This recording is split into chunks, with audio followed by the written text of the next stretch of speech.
الصلاة خير من النوم۔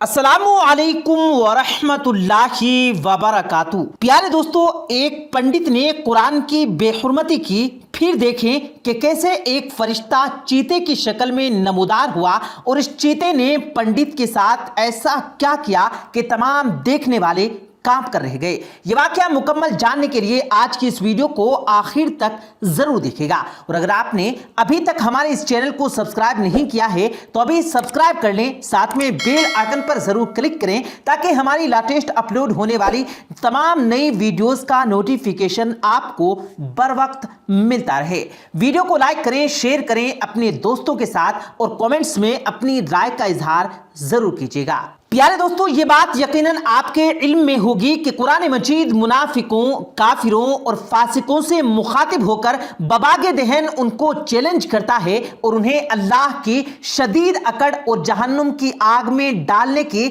سخت ترین سزا دیے جانے کا اعلان بھی کرتا ہے۔ اللہ تعالیٰ قرآن پاک میں مؤمنین سے دو ٹوک فرماتے ہیں کہ کفر ایک فتنہ ہے، اور اس فتنے کو جڑ سے اکھاڑ پھینکنے کے لیے کافروں سے جنگ کریں تاکہ اس روئے زمین پر صرف اللہ کا کلمہ ہی بلند ہو۔ قرآن مجید کے نزول اور اس میں دیے گئے احکام جہاد کے بعد رسول پاک صلی اللہ علیہ وآلہ وسلم نے صحابہ کرام رضوان اللہ علیہم اجمعین کی قیادت فرماتے ہوئے کفر کو للکارا۔ یہیں سے کفر اور اسلام یعنی حق و باطل کے درمیان لڑائی شروع ہوئی، اور قیامت تک یہ لڑائی جاری رہے گی۔ اس لڑائی کے دوران منافقین اور فاسقین نے ایک انتہائی گھٹیا رول ادا کیا جو کہ آج تک بدستور جاری ہے۔ قرآن پاک کی بے حرمتی کے واقعات اکثر دیکھنے میں آتے ہیں۔ ایک ایسا ہی واقعہ آپ سے شیئر کرتے چلیں جو کہ یہیں پر رہنما ہوا ہے۔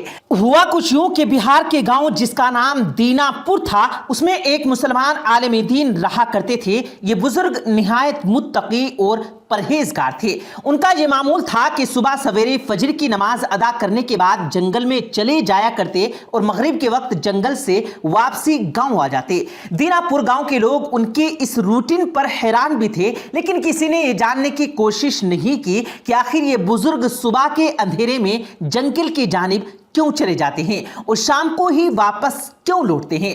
اسی گاؤں میں جہاں بڑی تعداد میں مسلمان آباد تھے، وہیں دوسری طرف ہندو گھرانے بھی موجود تھے۔ یہ ہندو مسلمانوں سے شدید نفرت کرتے تھے اور مسلم مخالف اقدامات میں پیش نظر آتے تھے۔ یہ منصوبہ بندی کرتے رہتے تھے کہ کسی طرح مسلمانوں کو بدنام کر کے ان کو اس گاؤں سے نکال دیا جائے۔ پیارے دوستو، اس نوجوان کی کوئی ترکیب اور تدبیر کام نہیں کر رہی تھی۔ ایک دن انہوں نے سنا کہ ساتھ والے گاؤں میں ایک بہت بڑا پنڈت آیا ہے، بہت کم عرصے میں اس گاؤں کے مسلمانوں کو مشکلات میں ڈال کر رکھ دیا ہے۔ خبر سن کر دینا پور کے غیر مسلموں نے یہ پلان بنایا کہ فوری طور پر اس پنڈت سے ملا جائے اور صورتحال سے آگاہ کیا جائے تاکہ مسلمانوں کے خلاف بڑی سازشیں کی جا سکے۔ یوں دینا پور کے تمام غیر مسلم اس پنڈت کے پاس جا پہنچے اور تمام حالات بیان کر دیے۔ اس پنڈت نے کہا کہ میں خود تمہارے گاؤں آ کر حالات کا جائزہ لوں گا، جس کے بعد ہم مسلمانوں پر وار کریں گے۔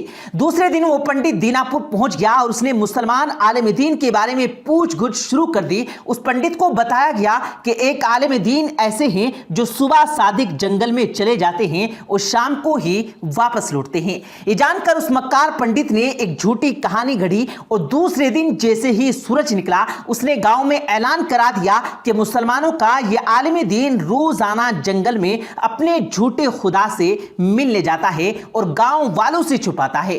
آج میں اور دوسرے غیر مسلم لوگ جنگل میں جا کر اس کی پول کھول کر رکھ دیں گے اور اسے قتل کر کے گاؤں واپس لائیں گے۔ پیارے دوستو، یہ سن کر دینا پور کے مسلمان پریشان ہو گئے اور اس پنڈت کے پیچھے ہو لیے جو اپنے چیلوں کے ساتھ لیے جنگل کی جانب بڑھ رہا تھا۔ جب پنڈت جنگل کے عین وسط میں پہنچا تو کیا دیکھتے ہیں کہ وہی عالم دین ایک جھونپڑی کے سامنے چادر پر بیٹھے ہیں اور ان کے سامنے قرآن مجید رکھا ہوا ہے، اور بزرگ بڑے ہی احترام اور سوز کے ساتھ قرآن پاک کی تلاوت میں مشغول ہیں۔ جب دینا پور کے مسلمانوں نے یہ منظر دیکھا تو سمجھ گئے کہ یہ بزرگ روزانہ جنگل میں کس مقصد کے لیے آتے ہیں۔